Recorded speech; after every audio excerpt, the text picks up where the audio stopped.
So today I'm attempting to breed or culture some protozoans I had using some spoiled milk. This milk had been expired for a while, as the day of this recording was April 14th, and this milk had also sat out on the counter for a while at room temperature, so this milk was in pretty rough shape. I had added a small amount of the milk into a jar, and then I filled up the jar with spring water because I didn't have any distilled water. However, I did pour some of the mixture out because I thought I added too much milk, so I poured some out and then added some more spring water to further dilute it. And then once I felt satisfied with the concentration level, I added some fluids from my redworm bin into the jar. I would recommend watching that redworm bin contents on the microscope video if you want to see more of what sort of microbes are in my redworm bin.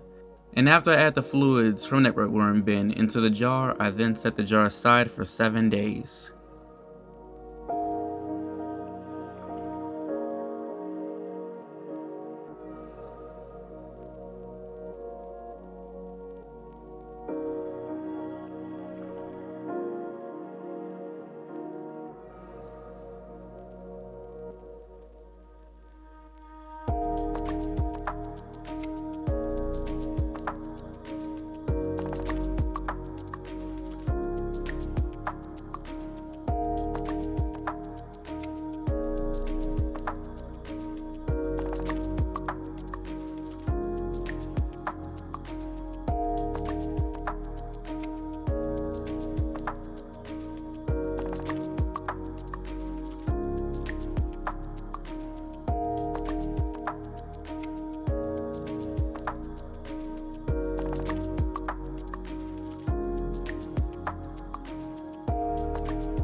So as you can see, the sample was taken not directly from the bottom, but it was pretty near to the bottom, but not directly. And as you can see, there are a lot of active and moving ciliates in this sample, so I think it's fair to say that this was a success. For what I have researched, these ciliates are all Colpoda, I think that's how you say that. And when I rewatched my redworm bin microscope video, I could see a couple of Colpoda. However, they were not the most abundant kind of protozoan in that sample I used in that video. For some reason, these Colpoda seem to have dominated this jar, as there wasn't any other kind of protozoan found in this whole video. Besides these ciliates, you can also see some milk fat globules and some bacteria cells as well. Or at least I think they are bacteria.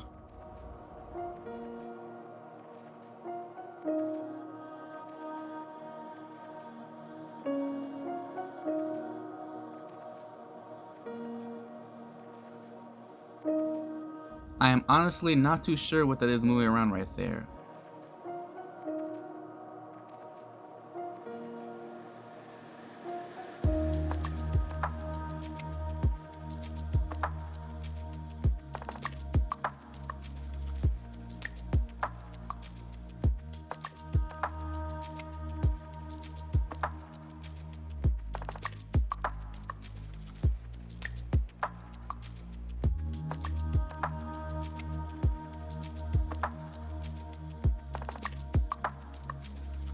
I think this clump you see right here is some milk curd.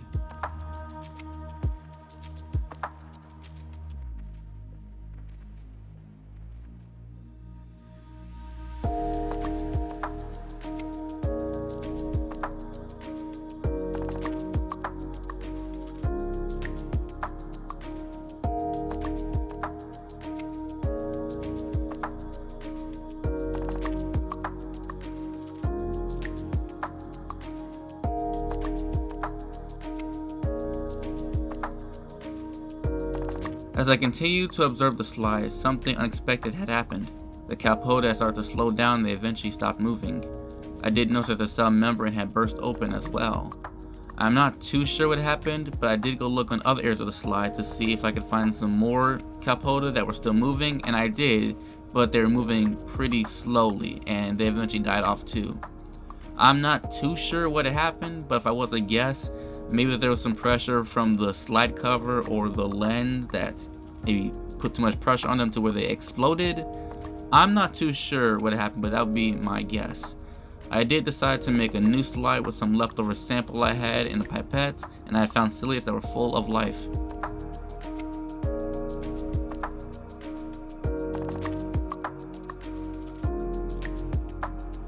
I think that these right here are just some kind of decaying matter. Maybe it came from the worm bin from when I put the fluids into the jar at first. That would be my guess of what that is.